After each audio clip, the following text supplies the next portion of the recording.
Yo, what's good YouTube? Before reacts back with another video. We're going to be reacting to SB19. Oh, SB19, the ultimate sound break. The video was made by Casual Chucks. Congratulations to him for hitting 100k subscribers as well. Very proud of him for coming this far on YouTube. But apart from that, let's get straight to it and yeah, see what Casual Chucks has got to say. When you hear the words pop music and the best boy band, who comes to mind? What if I told you that the most overlooked boy group in our generation might be these guys? What? SB19! In the last 6 years, these guys turned a small Korean entertainment company into a company that produced the greatest P-pop group ever. Are you proud of SB19? And you don't accomplish that without making a few enemies. K-pop. Lima pala sila. K-pop pangit. Some of them I remember I did a reaction to that, I think. No, he showed it in one of his other videos, Casual Chucks did. And I got so pissed off about that. coming from unexpected places. Pinoy ba daw? May ginaya. But behind the group are 5 driven men who were about to transform what was once a laughingstock genre in music into the fastest growing genre of the world. Ever since we had this goal, and SB19 are such a inspirational and really good group. Very good to look up to as well. Like, if you don't know SB19 yet, you should definitely check them out. They're very motivational and you can learn a lot from them, I'll tell you that. Into the fastest growing genre of the world. ever since we had this goal, and not just for us, but for the entire industry. Feeling ko hindi pa natin nakukuha yung recognition na dapat para sa atin. Between disbanding before they even debuted, All hope is lost parang nung time na yun. becoming industry outcasts and getting bashed by their own countrymen, Sana magkaroon tayo ng grupo na hindi naman mga kataasan ng tangos ng ilong. Para talagang original. Oo. the rise of SB19 may not be the greatest Filipino success story ever. Maganda kasi yung revenge kasi talaga yung success na ipapakita mo sa mga hindi naniniwala. Tama yan. But it certainly is the most inspiring one. That's facts. They are very inspiring to look up to. Like, they've been through a lot to get to where they are now. Tama yan. But it certainly is the most inspiring one.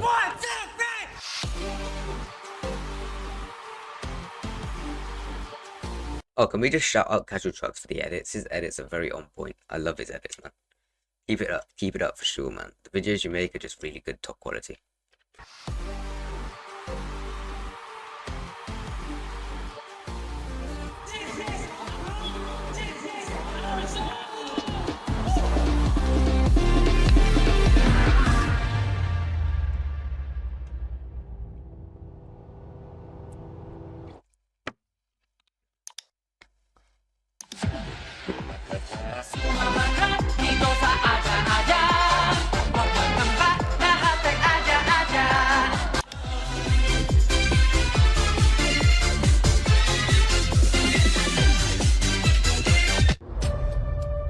This is called Triple, a group of talented performers and comedians from Korea you've probably never heard of. They were formed back in 1994 when the word K-pop hasn't even been invented. In 2002, one of the members made the biggest mistake of his life, which will change the entire course of P-pop history. Yeah? Oh no, I'm in the deal of recording a video. Yeah, that's one of hers. It's on the corner unit in the front room. Oh, that's weird. You want to hop in and say hi? Oh, who is it? A video. We're recording. A reaction. Hello, everybody. Hope you had a lovely Christmas and a happy New Year to you all. Good years to come. Oh, and if you want Nan to react to this video I'm doing right now, let me know down in the comments and I'll try to get her at some point this week or next week to record a video to this reaction, yeah? Definitely. Sure. Ta-ra! See you in a bit then. Right. Probably never heard of. They were formed back in 1994 when the word K-pop hasn't even been invented. In 2002, one of the members made the biggest mistake of his life, which will change the entire course of P-pop history.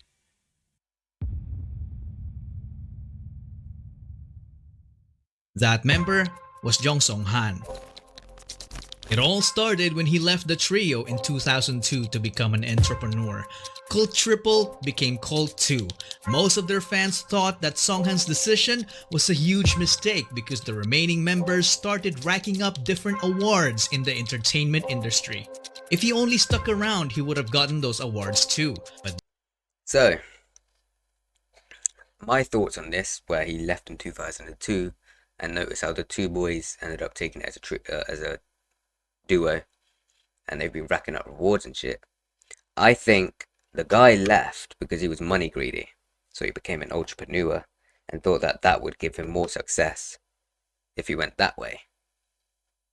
But then karma hit him that the duo blew up, got tons of rewards, and just made it very successful without him. So in a way, it's karma on his end, because he would have made 10 times more money staying with the group than now that he is being an entrepreneur. Just saying. So I think he was money greedy at the time. was a huge mistake because the remaining members started racking up different awards in the entertainment industry. If he only stuck around, he would have gotten those awards too. But this man's decision was final. He used all of his savings to build an event organizing company called ShowBT Entertainment. Today we know him as Tatang Robin. Fast forward to 2015. The fight of the century just happened. One Direction's Drag Me Down was all over the radio, and Big Bang was the biggest K-pop boy group, while P-pop has top one project. Chances are, you have never heard of them. But somewhere in Makati, Philippines, an audition was held. Tatang Robin was looking for young talents who would be part of the package of their service as an event organizers. Talents who can perform on their own but can also serve as backup dancers and singers to their main performers. One of the main attractions of the SATA audition was if you're good enough, you might just debut as a member of ShowBT's first ever P-pop group to undergo a Korean-style training. Filipinos don't get opportunities like that so often, so hundreds of talents applied, but only 30 made it as trainees. They were initially called the ShowBT Musical Gala Team, but then later dubbed as Nara, which in Korean means country, and also happens to be the national tree of the Philippines. If you're a fan who is deep into the P-pop scene, you would recognize some of the future P-pop stars, but one of the most notable ones is this guy. On the first day of training, one guy stood out because he was just alone standing awkwardly in the corner. Nung una, ang weird niya po, nagsasalita mag-isa. He was facing the wall and making hand gestures as if he was rapping in front of it. Nakatayo siya sa gilid. Doon lang gagano. Sabi ko, anong ginagawa na? Nagre-ritual ba ta sa gilid? That guy was John Paulo Nasser. He always wanted to be a performer. As a young dreamer, he joined several competitions as a soloist and also as a member of the K-pop dance cover group called PHP. In training, he was the guy who shows up early and leaves late despite juggling a full-time job as a data analyst to help provide for his family. He was selected due to his undeniable diligence and leadership qualities. He is known to have critically acclaimed songwriting ability.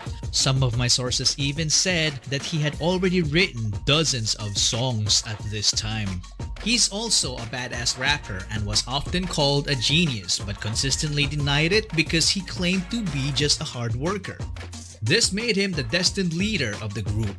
He was known as Sejin at the time, but later would be known as Pablo. Pablo, my guy. Be just a hard worker. This made him the destined leader of the group. He was known as Sejin at the time, but later would be known as Pablo. 30 trainees are a lot of trainees. It would take a very observant person with an eye for talent to notice Pablo in that corner. So who was that observant person with an eye for talent? Well, he was also a trainee. Stelvester Ahero. He was only a kid when he started competing as a performer. As a dancer, he racked up win after win on a national level with his school crew and became their official choreographer, teaching crewmates 2 to 3 years older than him. He later joined a dance crew called Seon and went on to win international titles. Stel obviously worked so hard. Amidst his studies and competitions, he also worked part-time as a McDonald's service crew and teaching dance to kids with special needs. There was a point that he worked too hard that he wound up in the hospital. His poor health caused him to lose his earnings and nearly his life. Fortunately, he was able to recover. This made him the obvious choice to become the choreographer of the group. But little did they know that dancing wasn't his only talent. As a kid, he joined the school choir. Yeah, he's a really good singer. He's got the best voice in SB19 when it comes to singing, of course. But when it comes to rapping, it's a hard one to pick because Josh is good, so is Pablo, and so is Philip. They're all good at rapping, so. This made him the obvious choice to become the choreographer of the group. But little did they know that dancing wasn't his only talent. As a kid, he joined the school choir to become the only male soprano and only improved as he gotten older. Also, I didn't miss out Justin. Justin is a good singer because Stel and Justin are both the best singers in SB19. I'm just saying Josh, Pablo, and Philip are all good rappers, like the good rappers in the group. Choir to become the only male soprano and only improved as he gotten older. He easily became the main heavenly voice of the group because his vocals were just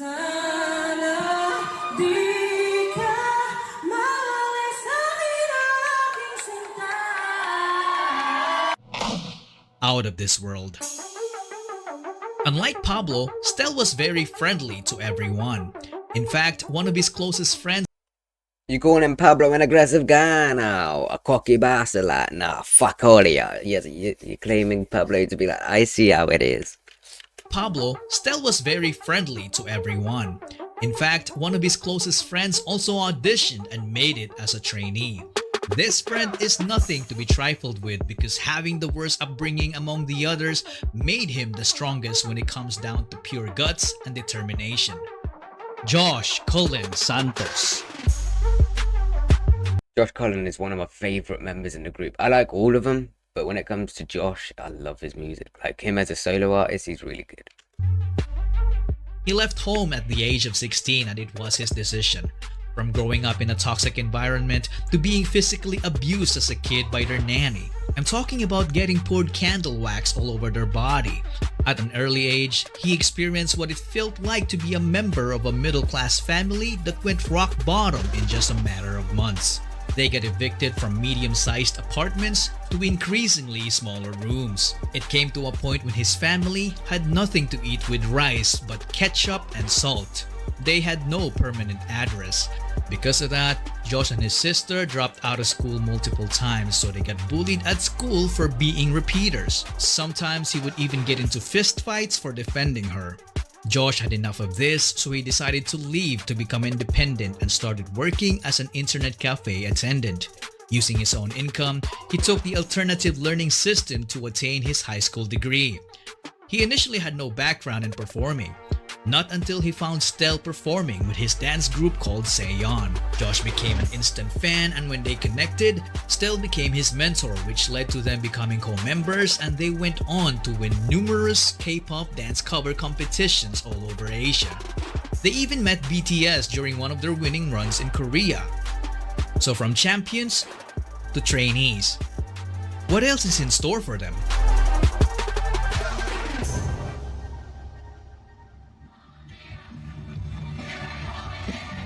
Mama, how could I forget you?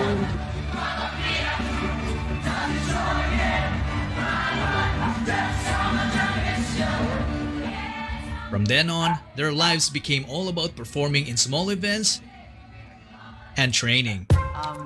We had one mentor when we were training. Tapos, more on personality development siya.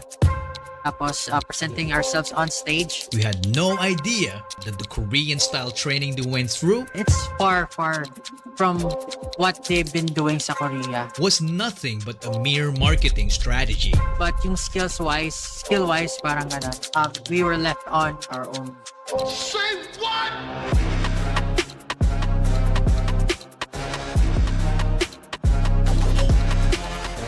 They were left alone to fend for themselves, sharing knowledge to improve each other with the hope of making the cut. Some sources told me that Pablo had to record some of their vocal sessions to effectively coach his co-trainees. All of that without salary. This went on for roughly a couple of years, and I don't know about you guys, but this for me sounded kind of brutal. It's not easy to keep doing the same thing over and over and over again without any form of guidance. They were also kept in the dark about their debut date. So frustration started brewing until it reached the point when it only took one trigger to call it quits. On one seemingly normal training day, all trainees were already in the studio, except for Josh. On the same morning, the train broke down. Nasira yung MRT during that time. Nasira yung MRT. Sinuspindi ang operasyon ng MRT dahil sa power outage. It wasn't really an accident, but this would still worry anyone, especially the trainees, because it's highly unusual for Josh to miss training. Later that morning, Josh arrived. His co-trainees felt relieved because Josh turned out to be safe. You would think that their company would react the same way, right? Wrong. They decided to terminate his training. Na-late ako, tapos tinanggal ako. That was the trigger. Noong tinanggal po ako, nag-quit din yung mga grupo ko. Nag-quit din sila kasi parang naging trigger na point na kung tatanggalin mo si Josh. Umalis kami sa grupo. Ganun mo lang kadali itapon yung lahat ng efforts and passion tsaka dreams namin. Show BT had two choices, to keep all trainees or to keep no trainees. The company chose the latter. Everyone left except for Stel. Parang si Stel lang yung naiwan po nun talaga sa training room. Tapos talagang down na down lahat. Si Stel natira kasi doon during that time. Stel set aside all his frustration and remained focused on his goal, while Pablo was devastated. All hope is lost parang nung time na yun. In Josh's case, we can only imagine the pain he must have felt to have been booted out of his dreams. Days passed, everyone still feeling down about that incident. Then Pablo's phone receives a message. Brother, walik ka na, brother. It was Josh. Out of all the trainees, the guy that got sent packing was the same guy who actively convinced everyone to continue chasing their dreams. Perhaps this was the sheer guts and determination from his life experiences in full display. Pablo hurried back to the studio to find Stel alone. But not for long. Josh came back next and took the initiative to convince the company to have them back. Pumunta lang po ako doon at syempre kung kailangan na makiusap. So back to training, they went. Hindi na lang magkahiwalay ng grupo, pero bumalik sila kasi hindi nila ako inuwan. There was only 3 of them for a while. Then a few other trainees started coming back. So Show BT put together a talent workshop to get more talents to keep the business going. This was batch 1. This was batch 2. Target locked. Justin De Dios. He got scouted right away because he was a very good-looking guy and already was a decent singer and dancer. When he joined, he immediately saw a familiar face in Josh. You look familiar. As do you. Apparently, Josh told Justin about the workshop because the two already had a stint performing together in a dance cover group called Zero to Hero. So Justin as well wasn't new in the world of performing. He auditioned to be a part of the televised Pinoy boy band Superstar, but he didn't even make it to the live auditions. Perhaps it was fate. That group is nowhere to be found today. Justin obviously deserved better. He went on to finish his college degree in multimedia arts while training, which earned him a filmmaking skill that would prove very crucial to their success in the future. With Justin on board, this completed their prototype boy group. It's composed of Justin, Pablo, Stel, Josh, Zeno, Kurt, and JP. They did multiple test runs leading up to their entry to Pinoy K-Pop Star 2017. They performed B-Day by Icon in an epic fashion, but they didn't win. At this point, Show BT seemed to have hit a roadblock. The group felt like something was missing. I don't exactly know what happened to Zeno, Kurt, and JP. They either quit or Show BT felt the need to let go of them and get someone who could take this already great group of guys and push them to achieve the next level. The extraordinary level. This years in the making project of Show BT needed to reach its peak. So they started the online auditions. When Josh heard about it, he was like, I know a guy.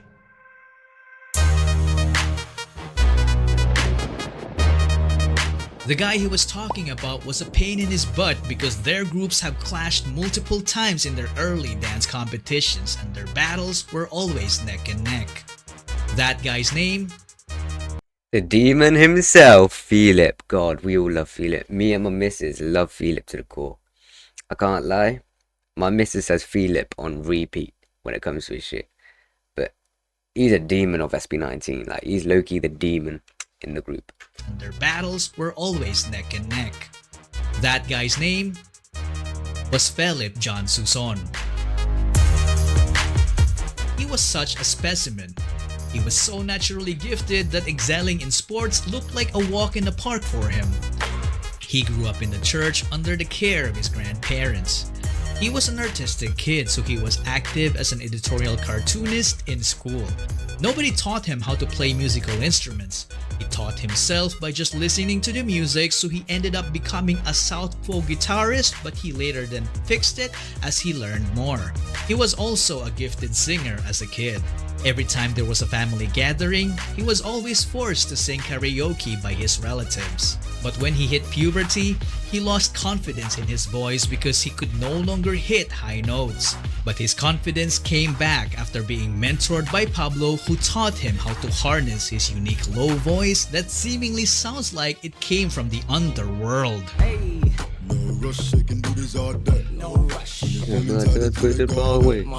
When it comes to dance, he didn't know he could do it until he was forced to in order to get good grades during their school intramurals. After discovering dance, he transformed from a guy who didn't know it to someone who can fly. Because of his raw talent, he ended up teaching dance to the entire school and continued on to join the dance group called Amigo 7, a would-be rival of Josh and Stell's crew, Seyon. It quickly became a reverse if you can't beat them, then join them kind of deal. So Josh recruited Ken. But there was a problem. He was hundreds of islands away and didn't have the money. What did Josh do? He shelled out for his plane ticket. With nothing else to lose, Philip went and left his previous life in the countryside. He then trained with the boys and officially debuted with them as Ken, the main dancer, the bass vocalist, and the lead rapper of the group. One thing to note is that they were an unlikely bunch because they wouldn't have met each other if Tatang Robin stayed with his already successful group in Korea. Justin didn't make it in his first audition, so he almost didn't try again until Josh told him to do so. And Ken wouldn't even have the opportunity to join if the Show BT trainees didn't come back after that quitting incident. And that, ladies and gentlemen, is the butterfly effect. When a small and seemingly insignificant occurrence has a rippling effect through time, leading to a consequential event sometime long after the initial event, or as Google would put it, the phenomenon whereby a minute localized change in a complex system can have large effects elsewhere. Tatang Robin's so-called mistake back in 2002 led to forming the future P-pop Kings. In 2000, so he went to an entrepreneur, obviously, and now he's the thingy of SB19, which is really good. It's just confusing on why he dropped out of that group and then went to entrepreneuring. I'm confused on it all, but shout out to him anyway for making SB19, because SB19 is a great P-pop group. In a complex system can have large effects elsewhere. Tatang Robin's so-called mistake back in 2002 led to forming the future P-pop Kings. In 2018, SB19 was formed. The name of the group was carefully picked. The number 19 is the sum of Korea and the Philippines country code digits, 82 and 63.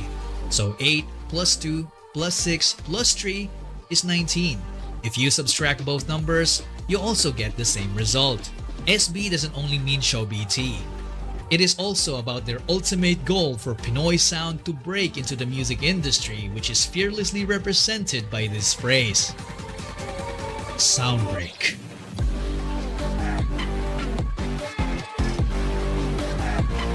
Can't lie. Casual Truck has the best beat choices when it comes to videos like this.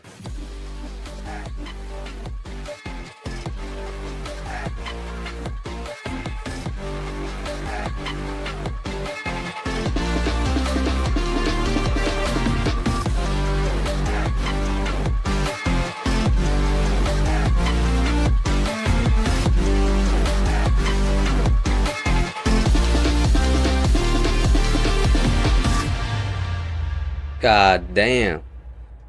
Thanks SB19 for inspiring me. Of course, SB19 is the GOAT. Drop that a like. Good video. Good video, bro. Keep it up. Actually, no, I'm just gonna say good video, bro. Keep it up.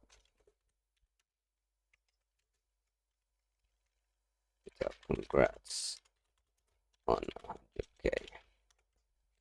But yeah, this was a good video. You learned quite a lot from how they've started from the bottom and grown themselves up. So and how SB19 came as a group and came together and found each other, etc.